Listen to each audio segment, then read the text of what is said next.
الحمدللہ رب العالمین والصلاة والسلام علی سید المرسلین اما بعد فاعوذ باللہ من الشیطان الرجیم بسم اللہ الرحمن الرحیم۔ پڑھیے الصلاة والسلام علیک یا رسول اللہ وعلی آلک واصحابک یا حبیب اللہ۔ الصلاة والسلام علیک یا نبی اللہ وعلی آلک واصحابک یا نور اللہ۔ درود پاک پڑھنے کے بے شمار فضائل و برکات ہیں۔ میرے آقا مدینے والے مصطفیٰ صلی اللہ تعالیٰ علیہ وسلم کا فرمان ہے، جب جمعرات کا دن آتا ہے تو اللہ تعالیٰ فرشتوں کو بھیجتا ہے جن کے پاس چاندی کے کاغذ ہوتے ہیں، سونے کے قلم ہوتے ہیں۔ اسپیشل پریپریشن ہوتی ہے فرشتوں کی آن دا ڈے آف تھرسڈے۔ کیا کرتے ہیں؟ چاندی کے کاغذ اور گولڈ کے، سونے کے قلم ہوتے ہیں۔ وہ لکھتے ہیں، اس دن لکھتے ہیں کہ کون یوم جمعرات اور شب جمعہ مجھ پر کثرت سے درود پاک پڑھتا ہے۔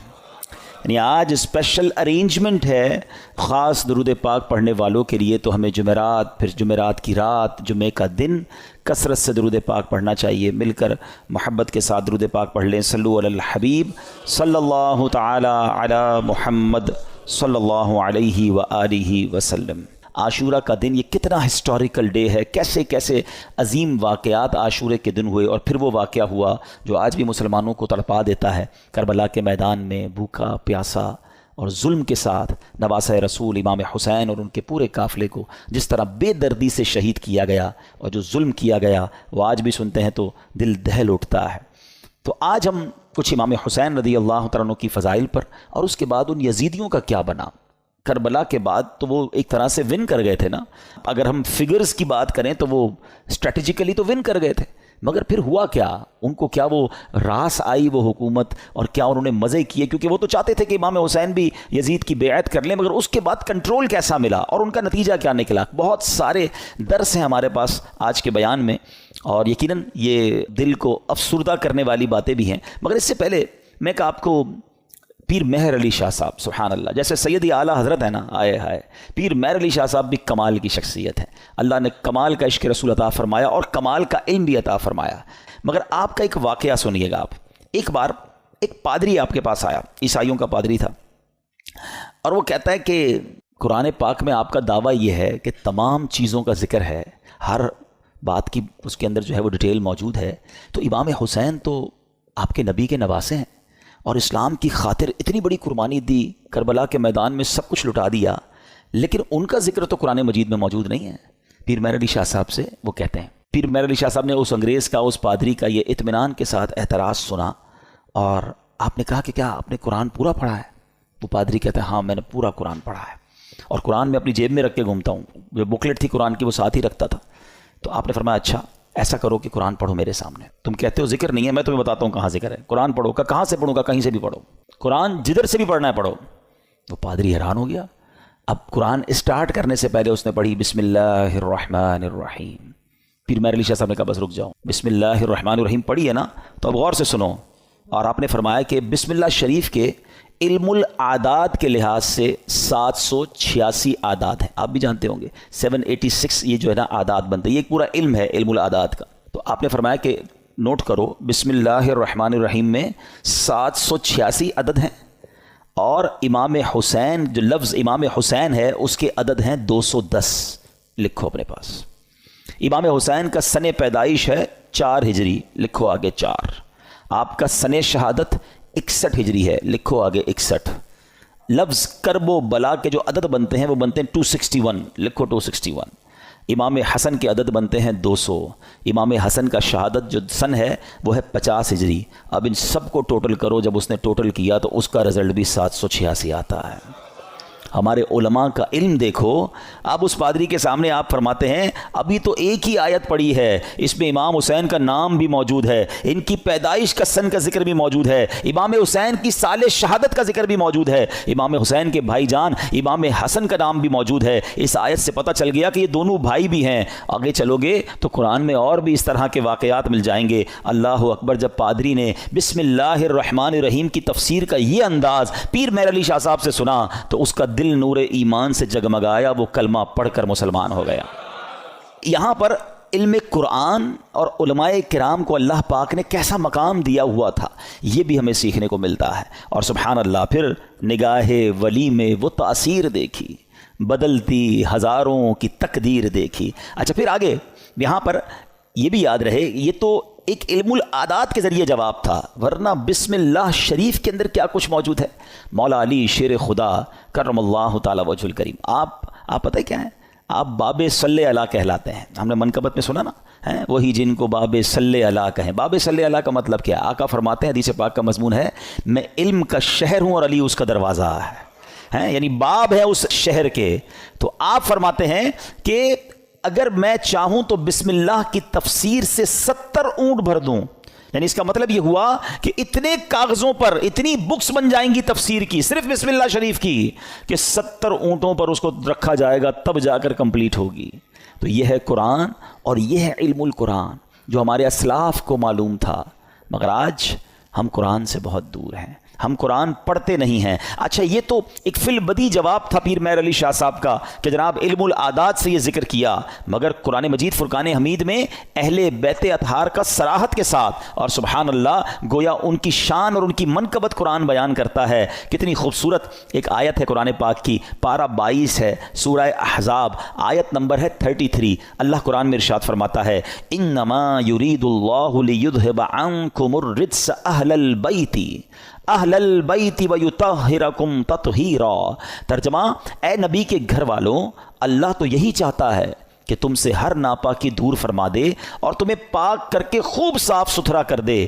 طبرانی اور مسلم شریف میں حدیث پاک میں ہے کہ پیارے آقا علیہ الصلوۃ والسلام نے حضرت علی، حضرت فاطمہ اور حسنین کریمین رضی اللہ تعالیٰ عنہم کو چادر مبارک میں لے کر یہ آیت تلاوت فرمائی، اور ایک روایت میں ہے کہ آپ علیہ الصلوۃ والسلام نے دعا کی، مولا یہ میرے اہل بیت ہیں، انہیں خوب ستھرا فرما دے۔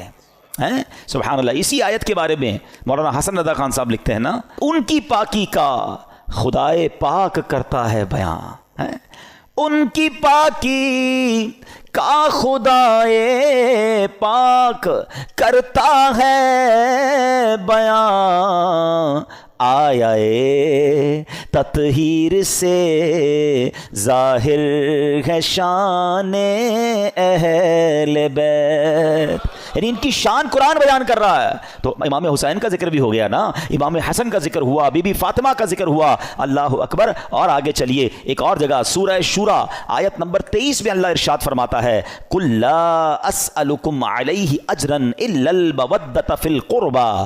اللہ قرآن میں فرماتا ہے، تم فرماؤ میں اس پر تم سے کوئی معاوضہ طلب نہیں کرتا مگر قرابت کی محبت۔ نبی پاک نے کیا فرمایا؟ اور کوئی معاوضہ طلب نہیں کر رہا مگر میرے عزیزوں سے محبت کرنا۔ سلطان المفسرین حضرت عبداللہ ابن عباس رضی اللہ تعالیٰ عنہ فرماتے ہیں، جب یہ آیت نازل ہوئی صحابہ کرام نے عرض کی، یا رسول اللہ صلی اللہ تعالیٰ علیہ وسلم، آپ کے اہل قرابت جن سے محبت کا اللہ پاک نے حکم دیا ہے یہ کون ہیں؟ فرمایا علی، فاطمہ، سبحان اللہ، اور ان کے دونوں بیٹے یعنی حسنین کریمین رضی اللہ تعالیٰ عنہم۔ ہم کیوں نہ پنجتن پاک سے پیار کریں؟ ان سے پیار کا، ان سے محبت کا حکم گویا ہمیں قرآن دے رہا ہے۔ اور سبحان اللہ ایک اور آیت میں کس انداز سے ان کا جو ہے وہ شان بیان ہوتی ہے، پارہ نمبر ہے 5 سورہ نساء آیت نمبر 54، اللہ پاک ارشاد فرماتا ہے، ام یحسدون الناس علی ما آتاہم اللہ من فضلہ۔ ترجمہ، بلکہ یہ لوگوں سے اس چیز پر حسد کرتے ہیں جو اللہ نے انہیں اپنے فضل سے عطا فرمائی ہے۔ حضرت امام باقر رضی اللہ تعالیٰ عنہ فرماتے ہیں، اس آیت کریمہ میں بیان کیے گئے وہ لوگ جنہیں اللہ پاک نے اپنا فضل عطا کیا اور جن سے کافر و منافق حسد کرتے ہیں، خدا کی قسم یہ ہم اہل بیت ہیں۔ خود امام باقر نے گویا اس کی تفسیر کی کہ جن کے بارے میں یہ ذکر ہو رہا ہے یہ ہم اہل بیت ہیں۔ سبحان اللہ، یہ مقام ہے اہل بیت کا۔ ایک جگہ نبی پاک علیہ الصلوۃ والسلام کیا خوب فرماتے ہیں، حدیث کا مضمون ہے کہ میری اہل بیت میری امت کے لیے کشتی نوح کی مانند ہے، جو اس میں سوار ہو جائے گا وہ پار لگ جائے گا۔ اچھا یہ کس کے لیے کہا؟ اہل بیت کے لیے۔ ذرا توجہ کیجیے گا اعلیٰ حضرت کا کس طرح حدیثوں پر یوں سمجھیے کہ عبور تھا اور کیا انداز تھا، اور آپ کو سمجھ آ جائے گی بات کہ اہل بیت کو کیا کہا؟ کشتی کہا۔ ایک جگہ نبی پاک کی حدیث ہے، اصحابی کالنجوم فبأیہم اقتدیتم اہتدیتم۔ آقا فرماتے میرے صحابہ ستاروں کی مانند ہیں، ان میں سے جس کی بھی پیروی کرو گے تم کامیاب ہو جاؤ گے، ہدایت پا جاؤ گے۔ اب ذرا میرے ساتھ رہیے گا، صحابہ کو کیا کہا؟ ستارے، سٹارز۔ کیا کہا؟ ستارے۔ اور اہل بیت کو کیا کہا؟ کشتی ہے. اچھا اب دونوں سے ہمیں تو محبت کرنی ہے, دونوں کا پیار دل میں ہونا یہ ایمان کے لیے ضروری ہے. انفارچونیٹلی آج ایسا دور آ گیا ہے کہ کچھ لوگ صرف صحابہ کی بات کرتے ہیں, اہل بیت کی بات نہیں کرتے. کچھ صرف اہل بیت کی بات کرتے ہیں, صحابہ کی بات نہیں کرتے. ہمیں اللہ نے کیسا پیارا عقیدہ دیا, کتنا خوبصورت ایمان دیا کہ صحابہ سے بھی ہمیں پیار ہے, اہل بیت سے بھی ہمیں پیار ہے. اچھا پھر سیدی اعلیٰ حضرت نے ان دونوں حدیثوں کو کس طرح ایک شعر میں پیرو دیا, جو میں پہلے بیان میں سٹارٹ میں کہہ رہا تھا نا کہ اعلیٰ حضرت کو پڑھو تو سمجھ آئے گا وہ کیا ہستی ہیں, کیا مقام ہے, علم کیسا تھا. سیدی اعلیٰ حضرت کہتے ہیں اہل سنت, ہم اہل سنت والے ہیں نا, سب سے پیار ہے نا, صحابہ سے بھی اہل بیت سے بھی. سنو, اہل سنت کا ہے بیڑا پار, اصحاب حضور نجم ہے, اور ناؤ ہے عطرت رسول اللہ کی. کہتے ہیں اہل سنت والوں کا تو بیڑا پار ہی لگنا ہے. اب جو تھوڑا سا اسٹڈی کرتے ہیں کہ یہ جو سمندر پار کرنے کے لیے دو چیزیں بڑی ضروری ہیں, اچھی کشتی اور ستارے. اب تو کمپاس وغیرہ آ گئے, ورنہ پہلے ستاروں سے ہی راستہ تلاش کیا جاتا تھا. تو فرمایا ہمارا تو بیڑا پار ہونا ہے, کشتی جو ہے ہماری جو اہل بیت ہے, اور ستارے جو ہیں وہ ہمارے صحابہ ہیں. دونوں کا پیار دل میں ہے, دونوں کو فالو ہم کر رہے ہیں, انشاءاللہ بیڑا پار لگ جانا ہے. تو یہ ہے اہل بیت. اچھا اب اہل بیت کو ذرا وسیع طریقے سے ایک براڈ مینٹالٹی کے ساتھ سمجھیے کہ اس میں کون کون شامل ہیں. خاص اہل بیت کا ذکر تو آپ نے سن لیا کہ نبی پاک نے اپنی چادر میں بی بی فاطمہ اور حسنین کریمین کو لیا, ایک جگہ مولا علی کے بارے میں فرمایا گیا. لیکن یعنی اہل بیت میں شامل کس کس کو کیا گیا, علماء فرماتے ہیں, اور بھی قرآن پاک کی چونکہ آیات ہیں, تو اہل کا معنی ہے والا اور بیت کا معنی ہے گھر. یعنی اہل بیت کا مطلب ہوا گھر والا. تو اہل بیت کے جو نبی پاک کے گھر والے وہ کون ہیں, تو سب سے پہلے پیارے آقا کی ازواج مطہرات, ٹھیک ہے, جنہیں قرآن کریم نے کیا کہا, امہات المومنین, مومنین کی ماں کہا. تو یہ پیارے آقا کے اہل بیت میں ہیں. پھر پیارے آقا علیہ السلام کی تمام اولاد پاک, آپ کے تمام شہزادے, چاروں شہزادیاں اور ان شہزادیوں کی اولاد, ان سب کو اہل بیت کہا جاتا ہے. سبحان اللہ. اور پھر بی بی عائشہ صدیقہ رضی اللہ تعالیٰ عنہ کا مرتبہ یہ ہے, اہل بیت میں تو ساری ازواج مطہرات ہیں, کیونکہ مولانا حسن رضا خان صاحب کی منقبت چل رہی تھی. تو آپ جب نبی پاک علیہ السلام کے ساتھ کمرے میں ہوتی اور جبریل امین جب وحی لے کر آتے نا, تو حجرہ عائشہ میں داخل ہونے سے پہلے اجازت لیا کرتے ہیں کہ حضور کیا میں اندر آ سکتا ہوں. Look at the status of that particular house. حجرہ عائشہ, اچھا حجرہ عائشہ کون سا ہے پتہ ہے آپ کو؟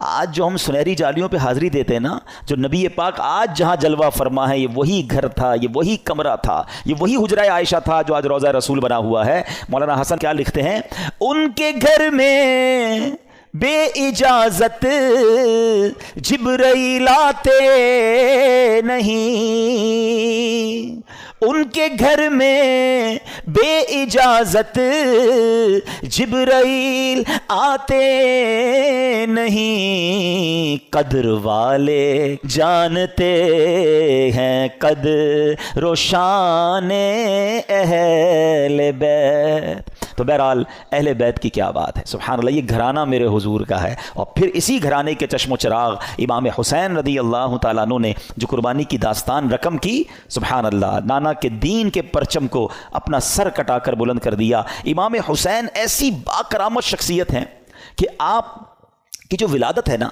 آپ کی جو برتھ ہے, وہ برتھ بھی کرامت ہے. آپ 6 مہینے میں, آپ کا جو حمل تھا, ماں کے پیٹ میں آپ رہے, وہ 6 مہینے رہے.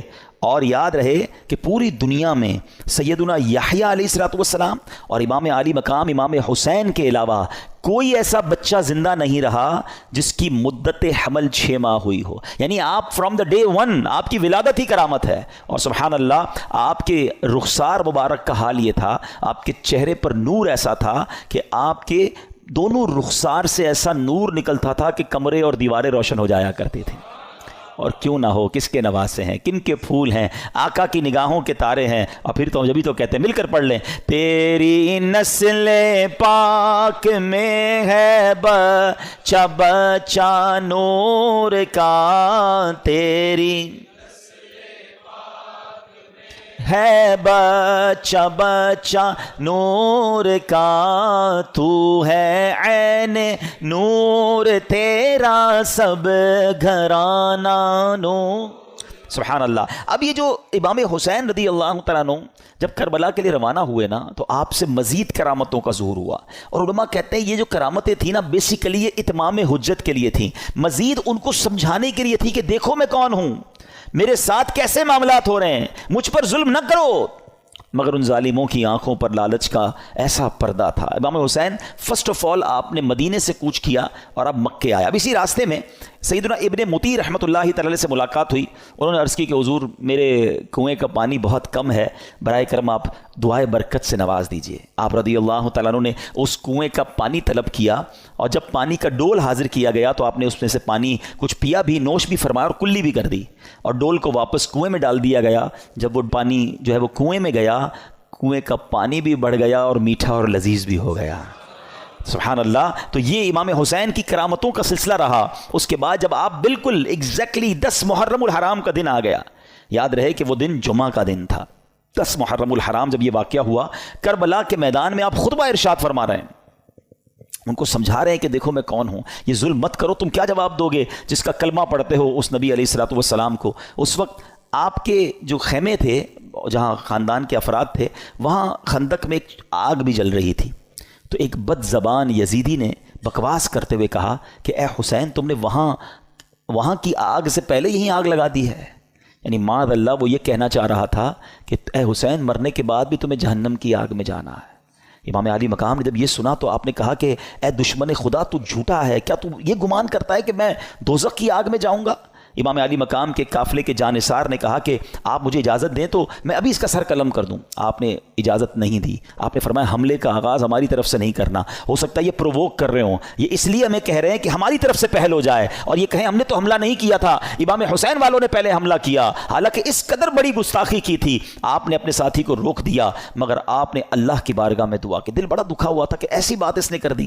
آپ نے کہا اے رب قہار، اس کو عذاب نار سے قبل بھی اس دنیا میں بھی آگ کا عذاب عطا فرما۔ آپ کی دعا قبول ہوئی۔ وہ بندہ جو گھوڑے پہ بیٹھا تھا اس کی گھوڑے کو جھٹکا لگا، گھوڑا خود ہی دوڑتا ہوا گیا اور اس وہ گھوڑے سے جب وہاں جہاں گرا تو وہاں آگ لگی ہوئی تھی، اسی خندق میں یہ بندہ جا کر گرا اور وہ بد نصیب آگ میں جل کر بھسم ہو گیا۔ امام علی مقام نے سجدہ شکر ادا کیا اور اللہ تعالیٰ کی بارگاہ میں عرض کی کہ یا اللہ تیرا شکر ہے کہ تو نے آل رسول کے گستاخ کو سزا دی۔ اب یہاں بھی ان کے سامنے یہ واقعہ ہو رہا ہے، سارے لوگ دشمن سامنے کھڑے ہیں اور یہ آپ کی دعا قبول ہو رہی ہے، آپ کے گستاخ کو سزا مل رہی ہے، مگر وہ سمجھنے کے لیے تیار نہیں ہے، وہ انڈرسٹینڈ کرنے کے لیے تیار نہیں ہے۔ آپ یقین کریں جو کربلا کے میدان میں امام حسین نے خطبہ دیا ہے نا ان یزیدیوں کے سامنے، لاسٹ خطبہ، حالانکہ اپنے سارے شہید ہو چکے تھے، مگر پھر بھی حالانکہ اس وقت تو عام آدمی تو یہ سوچے کہ اب انہوں نے سب میرے بندے مار دیے، اب میں نے ان کو نہیں چھوڑنا۔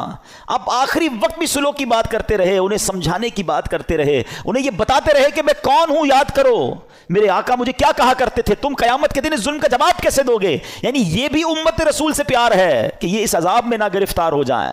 اتمام حجت کی گئی مگر وہ یزیدی نہ مانے۔